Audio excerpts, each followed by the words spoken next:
Welcome to the Diamond Spotlight interview. I am Barbara Beckley, the founder of the Diamond Factor LLC, where the mission is to empower women to understand their PPD, their purpose, passion, and drive. And this platform is to make sure to increase their visibility to shine like a diamond to the world. And today we are spotlighting another, I call all the ladies I interview Queen Diamonds. So we have another Queen Diamond here. Serena Lynch is the Experience Officer. I love the title already. How you doing this morning, lady? I am doing wonderfully. I'm so happy to be here virtually. Yes, I am so happy that you're here too. And I love to spotlight the women that are movers. I call them movers and shakers that are just doing their thing and creating such a good impact in the world. So you are one of those ladies that is doing that. And I want to just say, I commend you because I know you deal in the real estate arena, and we're going to talk a little bit about that. And I know it's a different flip right now with things going on in the world. We'll get a little bit more into that to give us what kind of challenges and things that you've been dealing with. But before we go to that, I always ask the women, because I always want to know what really inspired you, like put you to the point of where you're at now. So can you give us a little backstory on how you got to the point of the real estate field? Sure. It actually happened completely by chance. I was actually working as a pin chaser in a bowling alley, and I was laid off because it was a seasonal position. And maybe a week later, one of my dad's friends had said, "Hey, your daughter, she must be around, 2021. I immediately need a secretary. Does she have any experience in office work?" He says, "I'm not sure. You can talk to her." Went in, we had a conversation. She said, "Can you start right now?" I said, "Sure." That became the start of a beautiful working and personal relationship. We became a team. We started a real estate team as well. So we expanded a little bit.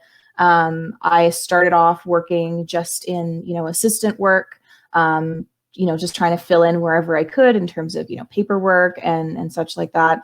And then I kind of created, I said, "I think I can help you build your business. I think you can," she had already been working in the business for 35 years.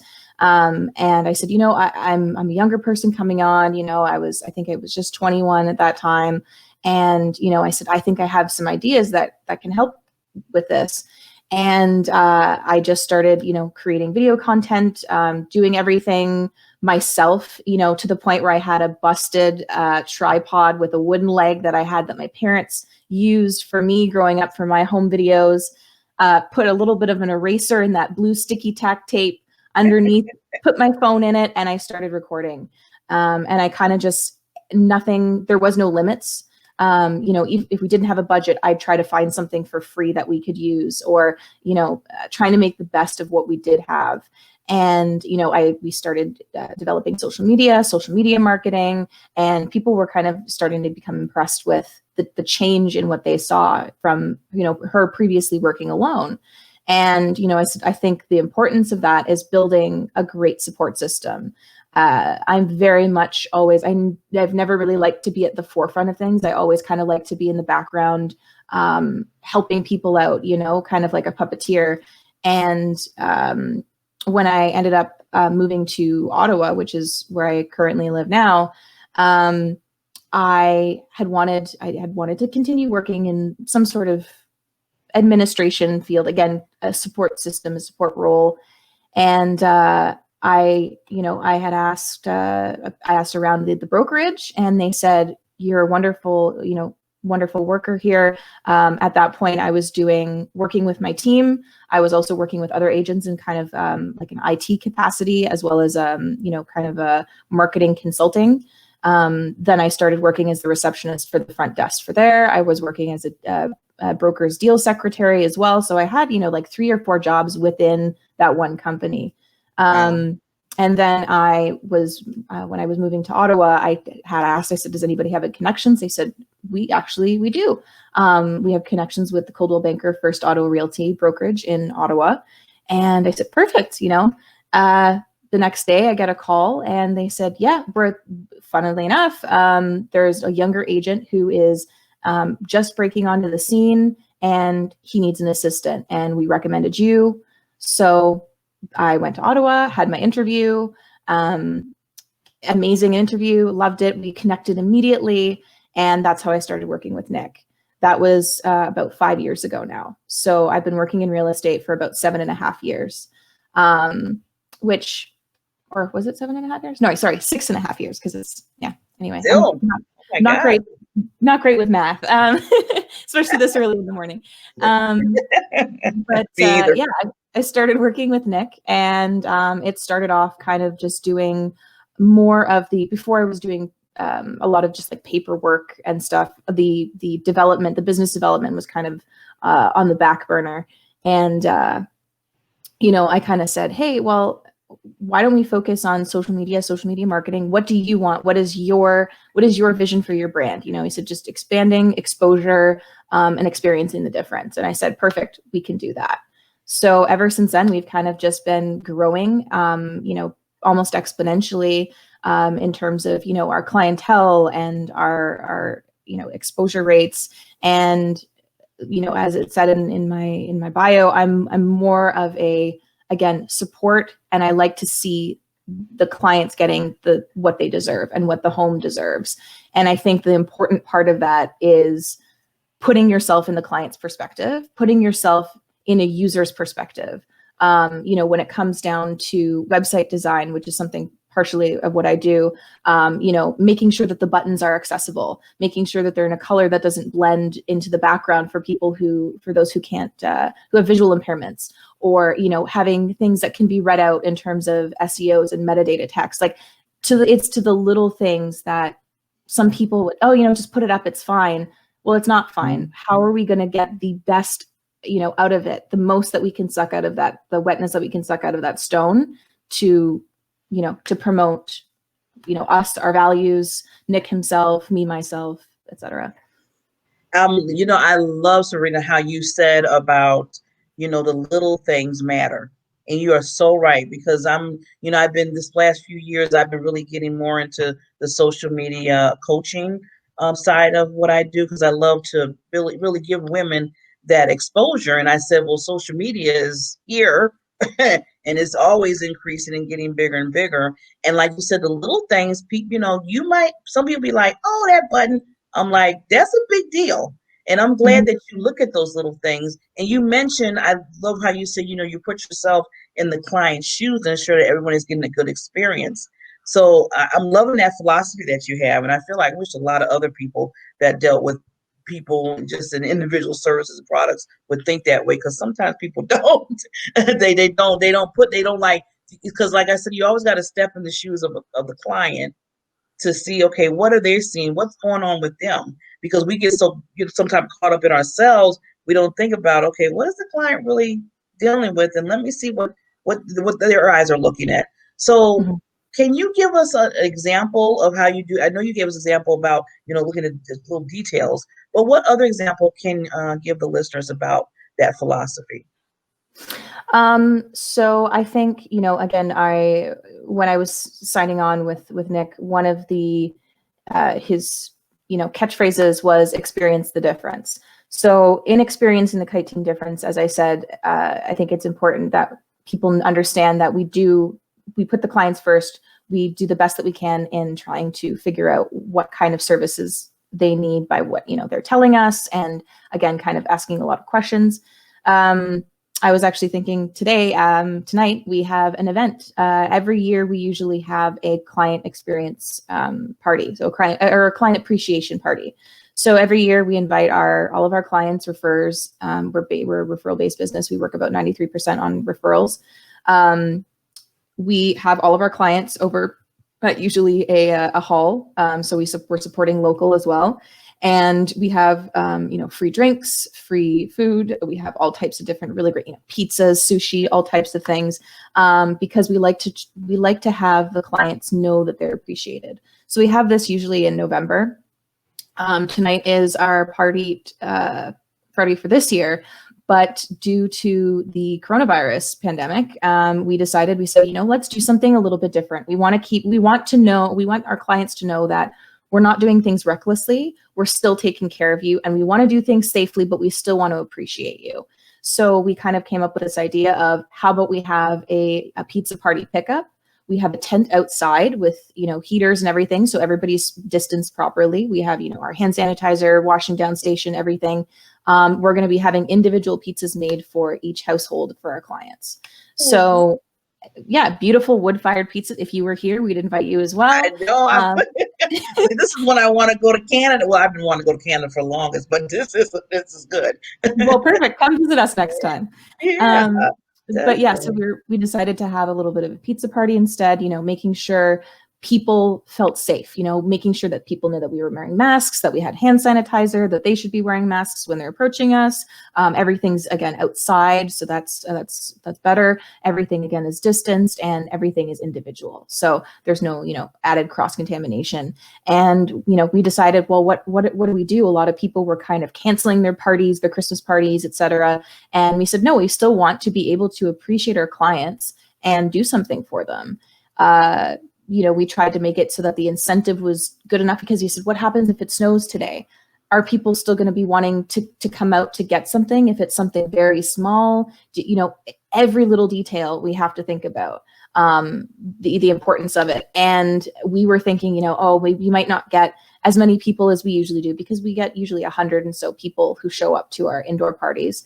And we said, well, I don't know if we're going to end up getting that many. We ended up getting response of, considering the pandemic and the fact that it's now, in its first couple of days of winter, we ended up getting the highest response rate and the quickest response rate than we had in the past for previous parties. So we know we made the right decision, and we know that our clients are happy with it. And again, even just monitoring that for feedback is important.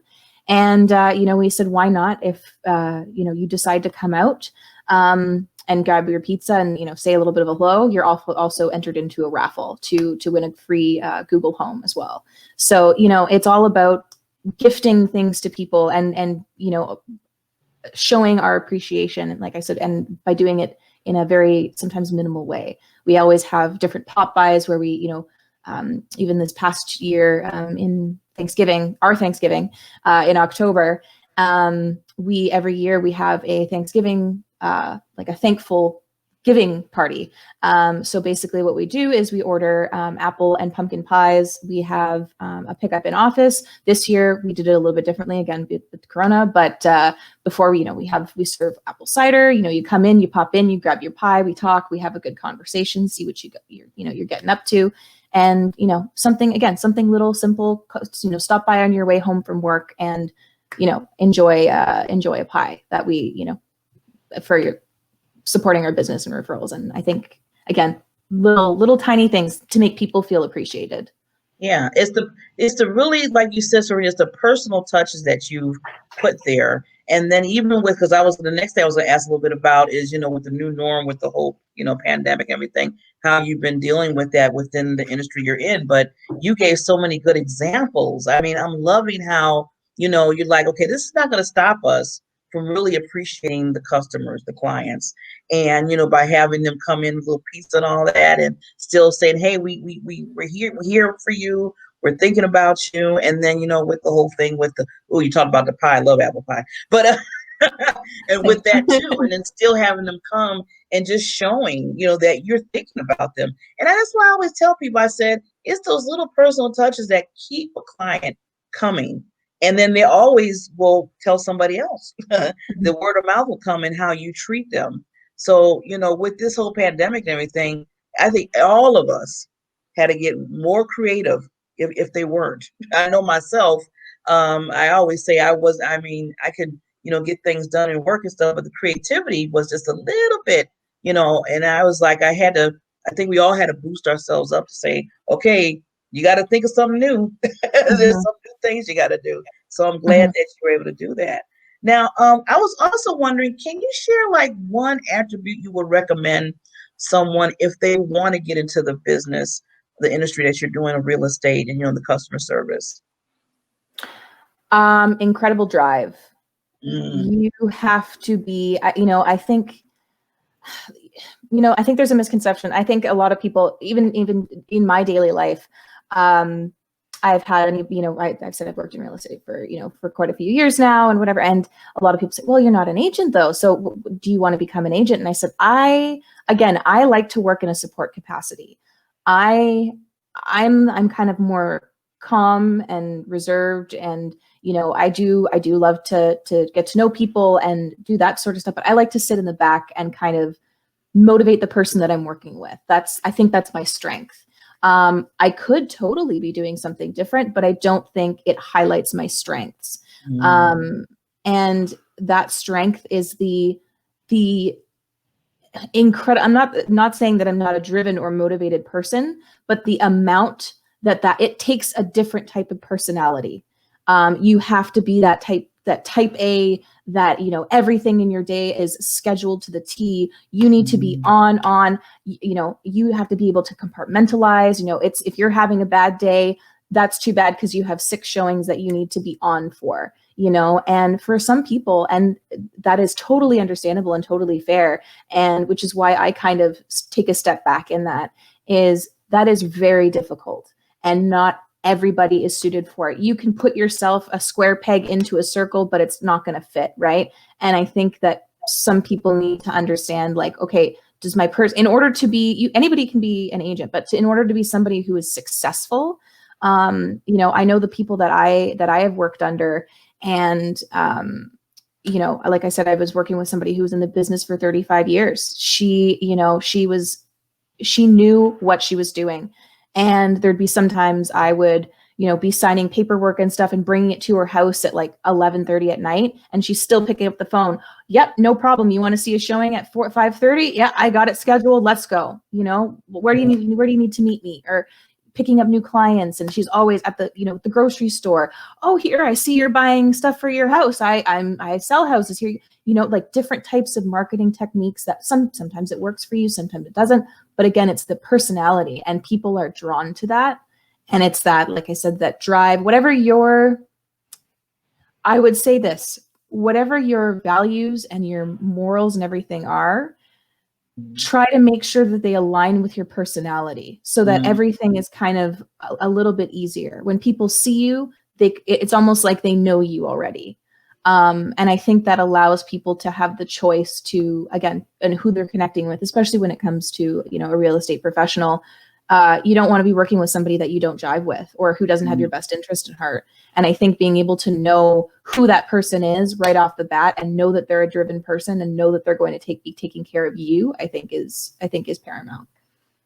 That's awesome. Thank you so much. That's so good wisdom. Good tips. I'm loving it. Yes, you have, one thing I always tell people, no matter what you do, I don't care what you're doing work-wise or in the business, whatever, you have to be you, and it has to melt into that, because that's one thing I can't be. I had to, I'm talking about the diamond factor. I can't do anything, can't be like this other person and have a different person. I have to be who I am, and it makes, and the feel, it fits like a glove. So I'm glad that you mentioned that to people, and especially you have to have that drive, especially I know in real estate.